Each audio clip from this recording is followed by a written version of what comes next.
So Saibaba temple vice chairman Nagareddy Srinivasareddy గారు మనతో ఉన్నారు. ఆయనతో మాట్లాడదాం. సార్, ముందుగా మీకు గురు పౌర్ణమి శుభాకాంక్షలు. నమస్కారం అమ్మా, మీకు కూడా శుభాకాంక్షలు. అందరూ మీలో పనిచేసే వాళ్ళందరూ ప్రేక్షకులు అందరికీ శుభాకాంక్షలు. రోజు మినిస్టర్ ఆనం రామనారెడ్డి గారి పుట్టినరోజు కూడా, వారికి శుభాకాంక్షలు. జీవితంలో చాలా పైకి వచ్చారు ఆయన. అదృష్ట జాతకులు. ఆయన ఉత్తరోత్తర కూడా ధనము, ధాన్యము, ఆరోగ్యము, అభివృద్ధి, రాజకీయము ఇవన్నీ కూడా బాగా జరగాలని సాయిబాబా వారిని ప్రార్థిస్తున్నాం. సో మీరు నెల్లూరులోనే నెంబర్ 1 అడ్వకేటర్. సో మీ లైఫ్లో మీ గురువు ఎవరంటే ఏం చెప్తారు? అది మీ అభిమానము. నాకు మొదట అనుబంధం వచ్చేసి నిప్పో ఫ్యాక్టరీతో. సుమారు 40 సంవత్సరాల నుంచి నేను నిప్పో ఫ్యాక్టరీకి లీగల్ అడ్వైజర్గా పనిచేస్తున్నాను, ఓబులెడ్డి కారం నుంచి. తర్వాత ఈ టెంపుల్ కట్టిన తర్వాత నన్ను వైస్ చైర్మన్గా పెట్టారు. ఇప్పుడు గత 4 సంవత్సరాల నుంచి నేను వైస్ చైర్మన్గా చేస్తున్నాను. మంచి ఇంప్రూవ్మెంట్స్ జరిగినాయి. భక్తులందరూ డొనేషన్స్ బాగా ఇస్తున్నారు, భక్తులు బాగా వస్తున్నారు. నెల్లూరు జిల్లాలో ప్రతిరోజు అన్నదానం చేసే టెంపుల్ సాయిబాబా టెంపుల్ ఇది ఒకటే. ప్రతిరోజు సుమారు ఎంతమందికి ఉంటుంది సార్? ప్రతిరోజు 50-60 మందికి పెడతారు. బేస్తవారం రోజు ఒక 200 మందికి పెడతారు. గురు పౌర్ణమి రోజు 3000 నుంచి 6000 దాకా మంది పెడతారు. తర్వాత శ్రీరామనవమికి కూడా ఒక 2-3 వేల మందికి పెడతారు. ఈ కార్యక్రమాలన్నీ ఇక్కడ జరుగుతూ ఉన్నాయి. దీనికి అంతటికి ఈ స్థలదాత, ఈ బిల్డింగ్ టెంపుల్ కట్టించింది, విగ్రహం పెట్టించింది అంతా కూడా ద్వారకనాథరెడ్డి గారు, అంటే ఓబులెడ్డి గారి కుమారుడు. ఆయన మేనేజింగ్ ట్రస్టీ, నేను వైస్ చైర్మన్ని. ఏదో జరిగిపోతా ఉంది, బాగా ఇబ్బంది బాగా నమ్మకం ఇక్కడ సాయిబాబా ఉంది. మేనేజ్మెంట్ కూడా అందరూ, మా సభ్యులందరూ బాగా సహకరించి దీనికి ఏ పని కావాలన్నా కూడా బాగా కోఆపరేట్ చేస్తున్నారు. అందువల్ల చేయగలుగుతున్నాం. భక్తులు, సభ్యులు అందరూ సహకరిస్తున్నారు కాబట్టి చేయగలుగుతున్నాం అన్ని. దాదాపు ఒక 60 లక్షల రూపాయలు వర్క్ చేసే బంగారు నగలు స్వామివారికి చేయించబడింది. ఇవన్నీ కూడా భక్తులు ఇచ్చిన డొనేషన్స్తోనే, ఇంకెవరు ఇవ్వలేదు. బంగారు కిరీటం చేయించాము, 2 వెండి కిరీటాలు చేసాము. ఉత్సవ విగ్రహానికి 2 వెండి కిరీటాలు చేయించాము. రుద్రాక్ష మాలలు చేయించాము. ఈ ముందుండే పెండాల్స్ వేసాము. మిగతా మ్యూజిక్ సిస్టమ్స్ పెట్టాము. తర్వాత సీసీ కెమెరాలు పెట్టాము. పల్లకీలు ఎన్న సేవలన్నీ జరుగుతూ ఉన్నాయి. దుని పూజ జరుగుతుంది. అన్నీ సిస్టమేటిక్గా జరుగుతుంది. అది మా గురువు మొట్టమొదటి నేను 8 సంవత్సరాల దాకా స్కూల్కే పోలేదు. చదువు లేదని కూడా కొంతమంది చెప్పేశారు. అలాంటప్పుడు ఒక టీచరు వీధి బళ్ళు మా ఊర్లో వచ్చి, ఆయన పేరు కృష్ణయ్య స్వామి, ఆయన ఎందుకో దగ్గరికి వచ్చి నన్ను అభిమానించి కూడా చేయి పట్టుకొని తీసుకొని పోయేవాడు. ఆడుకొని పోతుంటే ఆ ఊళ్ళో వాళ్ళందరూ కూడా, ఏమంటే ఈ అబ్బాయి మీ కొడుకు అని నిలిచేవాడు. మా తల్లిదండ్రుల సంగతి తెలియదు. ఆయన ఎర్రగుండేవాడు, నేను ఎర్రగుండేవాడిని. ఈ అబ్బాయి మీ కొడుకు అని అడిగేవాళ్ళు అందరు, తెలియని వాళ్ళంతా. అలా ఒక అనుబంధం ఏర్పడి అక్కడ చదువు మీద ఇంట్రెస్ట్ క్రియేట్ అయింది. 5 తరగతులు 2 సంవత్సరాల్లో కంప్లీట్ చేశాను. సో ఈ తర్వాత నేను ఎగ్జామినేషన్ రాసి ఫస్ట్ ఫారంలో చేరడము, అక్కడి నుంచి హై స్కూల్గా కంప్లీట్ చేసుకొని లయోలా కాలేజీలో చేరడం, విఆర్ కాలేజీలో చదవడం, ఎస్వి యూనివర్సిటీలో లా చేయడము. 1974లో లాయర్గా ప్రాక్టీస్ మొదలుపెట్టాను. ఇప్పుడు 51 సంవత్సరాలు పూర్తి చేశాను. ఈ 50 సంవత్సరాల్లో ఎక్కడా ఒకరి చేత ఒక మాట పడలేదు. ధర్మంగానే సంపాదిస్తున్నాను, ధర్మంగా ఖర్చు పెడుతున్నాను, ధర్మంగానే ప్రవర్తిస్తున్నాను నాకు తెలిసినంత వరకు. మినిస్టర్ ఆనం రామనారాయణ రెడ్డి గారు కూడా మిమ్మల్ని చాలా గౌరవిస్తారని, మీకు చాలా ఇంపార్టెన్స్ ఇస్తారని కూడా విన్నాం మేము. సార్తో మీకుండే అనుభవం? సార్తో అంటే ముఖ్యంగా చెప్పాలంటే 3 తరాల నుంచి అనుభవం. మా పెదనాన్నగారు, మా నాన్నగారు, మా అన్నగారు నాగారెడ్డి హరిచంద్రారెడ్డి, తర్వాత నేను, మా మామగారు తూపుల సుందరరామరెడ్డి, వీళ్ళందరూ కూడా వాళ్ళ కుటుంబీకులు మమేకమై ఉన్నారు. ఏ సుబ్బారెడ్డి టైంలో నుంచి ఆనం సంజీవ్ రెడ్డి, వెంకటరెడ్డి గారు. తర్వాత నేను వచ్చినప్పుడు ఏంటంటే విఆర్ కాలేజీకి సంబంధించి ఒక కేసు వచ్చింది. అప్పుడు వివేకానంద రెడ్డి నన్ను అడ్వకేట్గా పెట్టుకోవడంలో ఆయన గెలిచాడు. ఆ కేసు గెలిచినప్పుడు ఆయన సెక్రటరీ కరెస్పాండెంట్గా అయినారు. అయిన తర్వాత ఆయన ఈ కమిటీలో మీరు ఉంటే బాగుంటుందని చెప్పి ఆయన ఆహ్వానించాడు. నేను ఎలక్షన్లో రాలేదు, నామినేషన్లో వచ్చాను.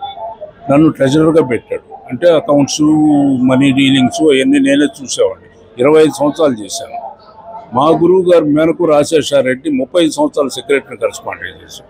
సో నాకు కొంత హిస్టరీ తెలుసు కాలేజీ గురించి. ఆ విధంగా చేసాము. తర్వాత గవర్నమెంట్ టేక్ ఓవర్ చేసింది, అది వేరే విషయం. అది అందువల్ల వాళ్ళ కుటుంబంతో అప్పుడు రామనారాయణ రెడ్డి గారు ప్రెసిడెంటు, వివేకానంద రెడ్డి గారు సెక్రటరీ, నాకంటే ఒక సంవత్సరం చిన్న వివేకానంద రెడ్డి గారు, 2 సంవత్సరాలు చిన్న రామనారాయణ రెడ్డి గారు. ఇంచుమించు ఒకే వయసు వాళ్ళం కాబట్టి బాగా క్లోజ్గా కానీ నేను రాజకీయాల్లో ఎప్పుడు యోని పెట్టలేదు. నేను లా కాలేజీ చదివేటప్పుడు ఎలక్షన్లో నిలబడ్డాను, ఒక ఓటుతో ఓడిపోయాను. అప్పుడు మా ప్రొఫెసర్ మహమ్మద్ గౌస్ అని చెప్పి ఆయన పిలిచి నన్ను బాగా అభిమానించేవాడు. ఈ ఎదవ పని ఎందుకు చేసావు అని అడిగాడు. నువ్వు ఎందుకు నిలబడ్డావు, నువ్వు ఓడిపోతే నాకు బాధగా ఉందని అన్నాడు. అప్పటి నుంచి ఈ రోజు దాకా నేను ఎలక్షన్లో నిలబడలా. ఎన్నోసార్లు ఆఫర్లు వచ్చాయి. నేను అంటే మా కోర్టులో ఉంటాయి ఎలక్షన్లు, బార్ కౌన్సిల్లో ఉంటాయి, కానీ నేను ఆ జోలికి పోదలుచుకోలేదు. ఒకరి చేత నేను నమస్కారాలు పెట్టుకుని నేను పోయి ఒకరికి నమస్కారం పెట్టి నాకు ఓటేయండి అని అడిగే పరిస్థితి లేదు. ఏదో దైవ సేవ, మానవ సేవ, ఈ రెండే. మానవ సేవ నంబర్ 1, దైవ సేవ నంబర్ 2.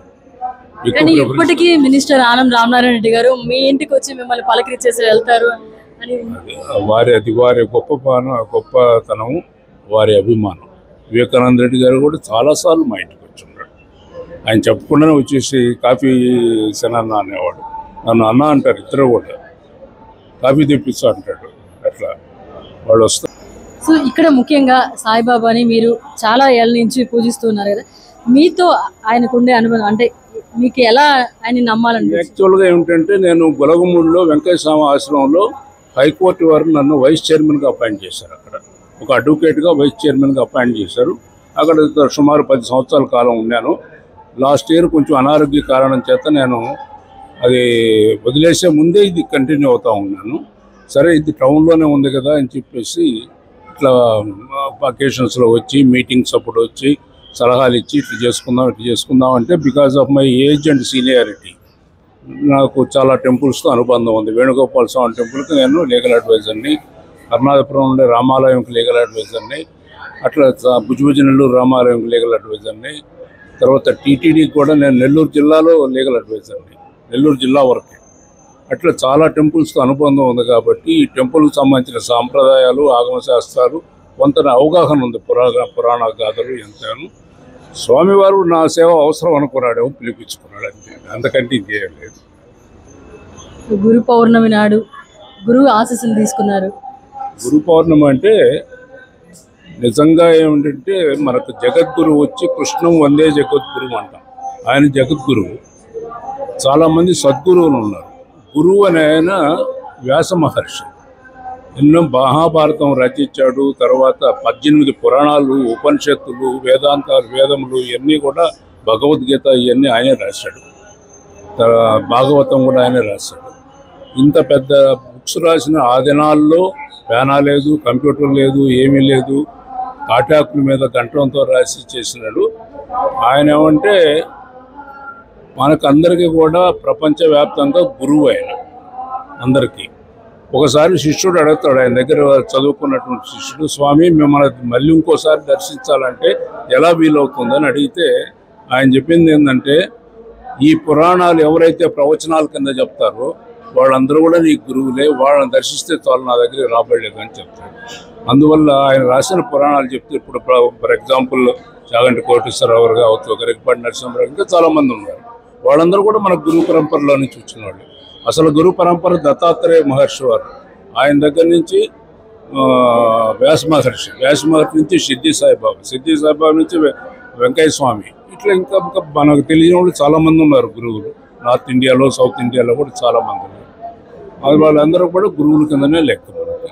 అంటే ఆ ప్రవచనం ఎవరైతే ఫాలో అవుతున్నారో, ఎవరైతే ప్రవచిస్తారో ఆ పురాణాలు, వాళ్ళందరూ గురువుల కింద లెక్కే. ఈరోజు స్పెషల్ ఏంటంటే ఆయన వ్యాస మహర్షి పుట్టినరోజు ఈరోజు. అందుకని అందరూ కూడా దీనికి గురు పౌర్ణమి, వ్యాస పౌర్ణమి, మహాపౌర్ణమి అని పేర్లు పెట్టుకున్నారు. మామూలుగా గురు పౌర్ణమి అనే పేరు బాగా ప్రశస్తమైంది దీనికి. సో ఇక్కడ కూడా మంచి కార్యక్రమాలు, భక్తజనులంతా వస్తారు, చేస్తారు. బాగా డొనేషన్స్ కూడా ఇస్తున్నారు. బాగా కార్యక్రమాలు అన్నీ జరుగుతున్నాయి, సజావుగా జరుగుతున్నాయి. మనిషి జీవితంలో గురువు ఇంపార్టెన్స్ ఎంతవరకు ఉండాలి? గురువు అంటే ఒక చీకట్లో నుంచి వెలుగులోకి తీసుకొచ్చేవాడు. మనం పుట్టినప్పుడు మనకేం తెలియదు, మనకు నాలెడ్జ్ ఉండదు, మన బ్రెయిన్ పనిచేయదు. ఆ వెలుగులో అంటే గురువు మనకి ఫస్ట్ వచ్చేసి మాతృదేవోభవ, పితృదేవోభవ, తర్వాత గురుదేవోభవ, నాలుగో వాళ్ళు ఎవరంటే అతిథి దేవోభవ. నలుగురు దేవుళ్ళు ఉన్నారు మనకు కనిపించే దేవుళ్ళు. కనిపించిన దేవుడు వేరే ఉన్నాడు, ఆయన ఎవరు తెలియదు. ఆయన గురించి అది వేరే విషయం, వదిలేసేయండి. మనకు కనిపించడు కానీ దేవుడు ఉన్నాడు. కనిపించేవాళ్ళు నలుగురు: తల్లి, తండ్రి, గురువు.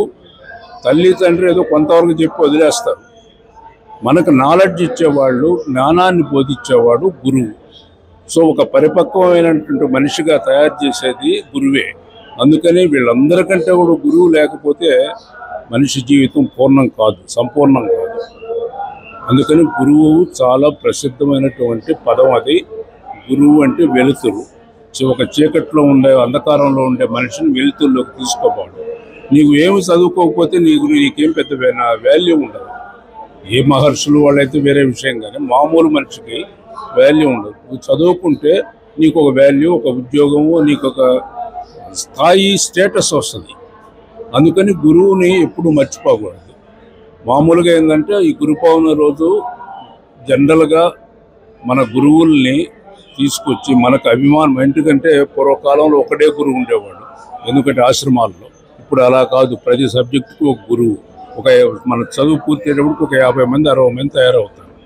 అందరినీ కాకపోయినా మనకు ముఖ్యమైనటువంటి ఆయన ఒక గురువు ఉంటాడు. వీళ్ళందరిలో 50 మందిలో ఒకడు ఉంటాడు.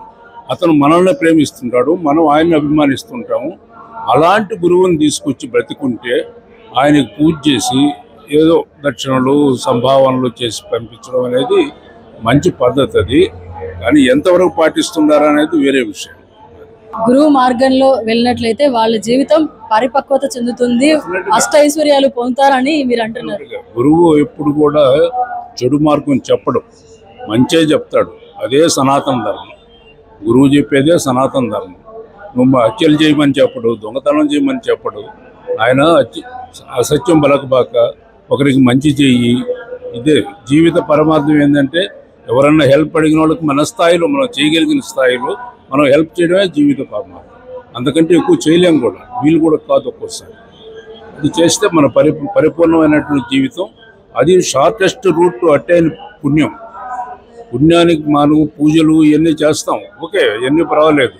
వాటికంటే కూడా తొందరగా పుణ్యం సంపాదించాలా, మోక్షం సంపాదించాలంటే హెల్ప్. ఏం కావాలి, డబ్బు ఇవ్వలేదు, మీకు మాట సహాయం చేస్తే చాలు. మీరు అక్కడికి వచ్చి నాకు ట్రంక్ రోడ్డుకు పోవాలి, దారి ఎట్టండి అని అడిగితే ఈ విధంగా బొమ్మని అంటే అది ఒక హెల్ప్. వచ్చి మంచినీళ్ళు అడిగితే మంచినీళ్ళు ఇస్తే చాలు. కాఫీ ఇవ్వలేదు, భోజనం పెట్టబడలేదు, ఉంటే పెట్టవచ్చు, తప్పులేదు. అట్లా హెల్ప్ అనేది చేస్తే వాళ్ళ జీవితం పరిపక్వం అవుతుంది, మోక్షాన్ని తొందరగా పొందగలం.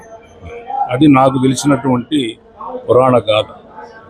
సో మీరు నిప్పో సాయిబాబా టెంపుల్ని ఇంకొంచెం మరింత అభివృద్ధి చేయాలని మనస్ఫూర్తిగా కోరుకుంటున్నాను. తప్పకుండా. ఇప్పటికే నాకు ఇంకేం చేయాలనే దానికి ఏమి లేవు, పొరవ అది వచ్చింది. ఇప్పుడు అన్నీ అయిపోయి విత్ ఇన్ 1 yearలో చేయాల్సినవి చేసేసాం. అంటే నాకు కొన్ని ఎక్స్పీరియన్స్, గొడవముళ్ళ ఎక్స్పీరియన్స్. దాంతో ఇక్కడ 1 yearలో ఏం చేయాలో అన్నీ చేసాం. ఇప్పుడు చేసేదానికి పని లేదు. మొన్న కూడా ఉత్సవ విగ్రహాలకి 2 కిరీటాలు చేయించాము, బంగారు కోటింగ్ పెట్టించాము. నేనే చెన్నైకి పోయి GRTలో చేయించాను. పెద్ద కిరీటము, 25 లక్షల కిరీటం నేనే దగ్గర ఉండి చెన్నైకి పోయి GRT జనరల్ మేనేజర్ నా ఫ్రెండ్. అందువల్ల నాకు ఈజీ అయింది అక్కడ పోవడం రావడం అంతా కూడా. నేనేం చెప్తే వాళ్ళు ఫోన్లోనే చేసి పెట్టేస్తారు అన్నీ. 1,50,000 రూపాయలు కన్సెషన్ ఇచ్చారు మేము అడగకుండా టెంపుల్కి.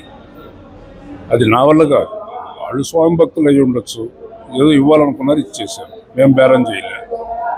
అన్నీ కూడా సవ్యంగా జరిగిపోయాయి. నెల్లూరు జిల్లా చరిత్రలో నిలిచిపోతారు సార్ మీరు.